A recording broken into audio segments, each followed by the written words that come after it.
Lok Sabha vote, বিভিন্ন দল তাদের বিভিন্ন কার্যকলাপ, ভিন্ন মতামত সব কিছু নিয়ে চর্চা অব্যাহত। আর তাই নিউজ নাও রাখছে 4টি প্রশ্ন 2024-এ পাপিয়ার সাথে।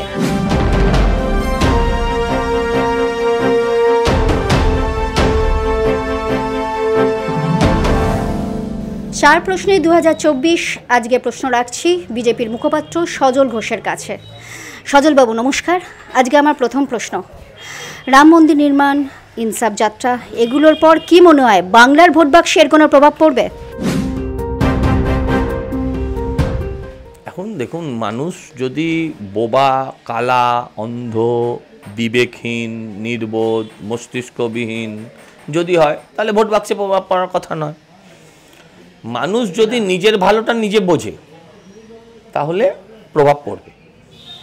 আর মানুষ যদি নিজের ভালোটা ঠিক নিজে না বোঝে, মানুষ দারিদ্র সীমার নিচে যারা আছেন, যারা গরিব, যারা প্রান্তিক, যারা তুলনামূলক শিক্ষাগত যোগ্যতা যাদের কম, যাদের একটু বয়স, তারা এগুলো সহজে বুঝতে চাইবেন না। তারা বুঝবেন আমায় যে লক্ষ্মী ভাণ্ডার দিয়েছে আমি তাকে ভোট দেবো। তারা বুঝবেন যে রেশন দিয়েছে আমি তাকে ভোট দেবো। রেশন কিন্তু মমতা দি দেয়নি, এটা প্রচার হয়, তাকে ভোট দেবো। কিন্তু এই দুটোই শেষ কথা নয়। সার্বিক ভারতবর্ষের জন্য যখন ভোট হয়, সার্বিক রাজ্যের জন্য যখন ভোট হয়, শুধু একটা ইস্যুতে একটা কারণে কখনো ভোট হতে পারে না। আপনাকে দেখতে হবে আপনার ভারতবর্ষের অখণ্ডতা, ভারতবর্ষের সার্বভৌমত্ব, ভারতবর্ষের উন্নয়ন, ভারতবর্ষের অগ্রগতি বিশ্বের দরবারে সেটা কতটা পৌঁছেছে, এটার উপর যারা পর্যালোচনা করে ভোট করবে তাদের কাছে নরেন্দ্র দামোদর মোদী ছাড়া কোনো সেকেন্ড অপশন থাকবে না। এটা অত্যন্ত স্বাভাবিক। আচ্ছা, আবারও দেশের কৃষকরা কেন্দ্রের বিরুদ্ধে আন্দোলন করছে, তো এটার কোনো প্রভাব পড়বে লোকসভা ভোটে, কি মনে হয়?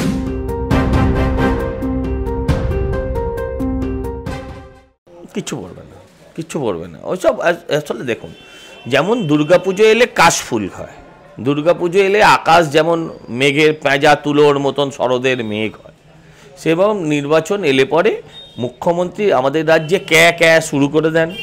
সেরকম নির্বাচন এলে পরে যারা কৃষক নয়, কেউ কৃষক নয়, তারা কৃষি আন্দোলন শুরু করে দেয়। এতে করে কিছু লাভ হবে না, এতে করে কোনো লাভ। আচ্ছা, গোষ্ঠী কোন্দল শব্দটা বিজেপি, তৃণমূল, কংগ্রেস সবার ক্ষেত্রে প্রযোজ্য হলেও সিপিএম এর ক্ষেত্রে হয় না, কেন?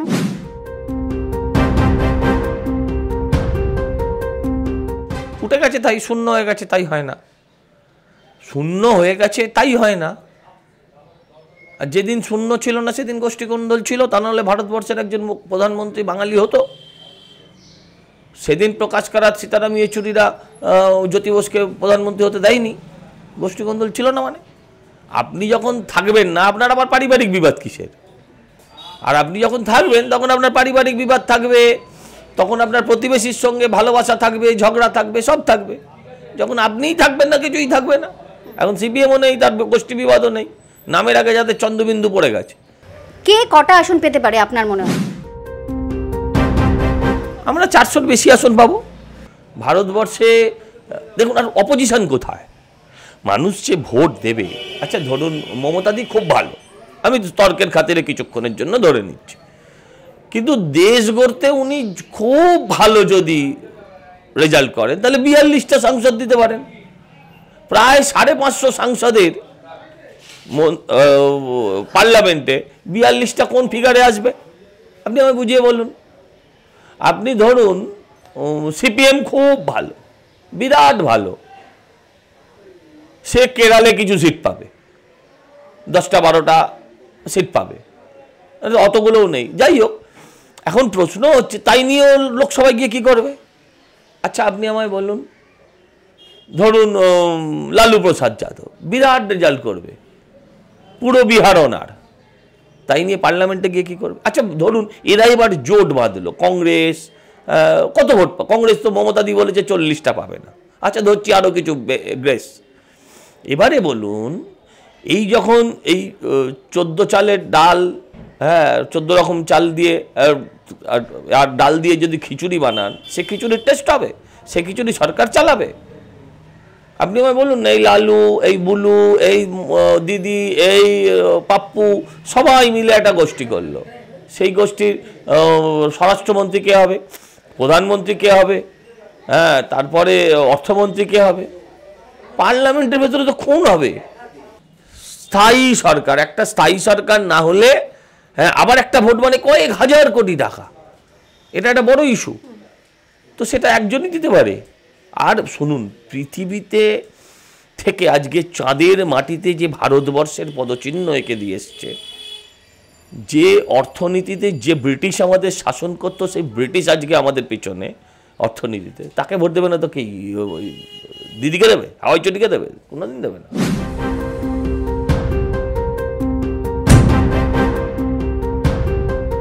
চার প্রশ্ন শেষ। আপনাদের মতামত জানান নিচের কমেন্ট বক্সে। ক্যামেরায় সুকেন্দু রায়ের সঙ্গে আমি পাপিয়া নিচ্ছি আজকের মতো বিদায়। দেখা হবে, ভালো থাকবেন।